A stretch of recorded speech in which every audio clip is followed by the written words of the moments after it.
Hello everyone, welcome back to my channel daily vibe. আশা করি তোমরা ভালো আছো, আমিও খুব ভালো আছি।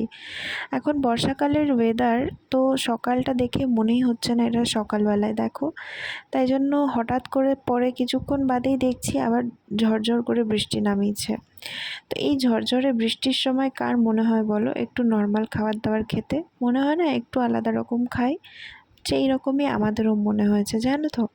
যাই হোক, তার আগে বলি, তোমরা যারা এখনও আমার চ্যানেলটাকে সাবস্ক্রাইব করোনি তারা প্লিজ সাবস্ক্রাইব করে দিও, আর আমার চ্যানেলটার পাশে এইভাবেই থেকো। আমাকে সবাই যেভাবে ভালোবাসা দিচ্ছ তার জন্য আমি অনেক অনেক ধন্যবাদ জানাই তোমাদের। হ্যাঁ দেখো, বর্ষাকালের ওয়েদারে হয় মনে হয় খিচুড়ি খাই, আর না হলে মনে হয় ফ্রাইড রাইস খাই। তো সেই জন্য আমরা ভাবলাম যে আজকে একটু আলাদা রকমই না হয় খাবার করি। তো সেই জন্য আজকে এখন ফ্রাইড রাইস বানাচ্ছি।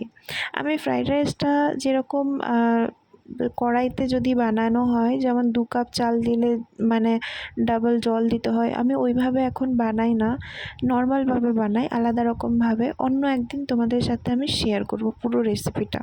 আজকে ডাইনিং টেবিলে একটা খাবার নতুন ছিল, যেটা হচ্ছে এই চিজি চিকেন। এইটা চিজি মালাই চিকেন। তো এটা মুম্বাইয়ের একটা রেসিপি।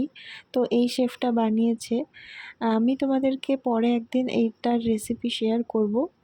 যদি তোমরা দেখতে চাও তাহলে আমি একদিন বানাবো তখন, বা ওকে একদিন বানাতে বলবো, তখন আমি এটার রেসিপি শেয়ার করব। জাস্ট অসাম হয়েছিল খেতে।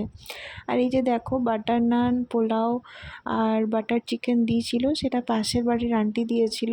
আর আমরাও ঘরে চিকেনই বানিয়েছিলাম, তাই জন্য পুরো ডাইনিং টেবিলটা চিকেন চিকেন হয়ে গেছিলো।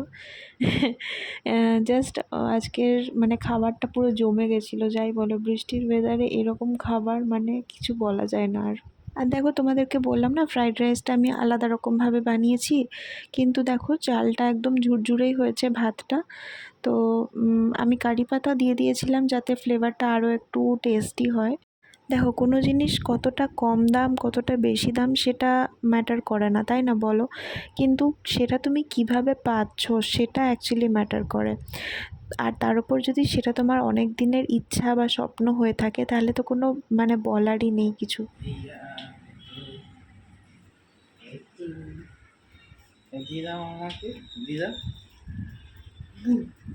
দে, দে ওটা দে। এ মুখে দিয়ে সবসময় পরার জন্য এরকম একটা পায়েলের আমার খুব দরকার ছিল, জানো তো।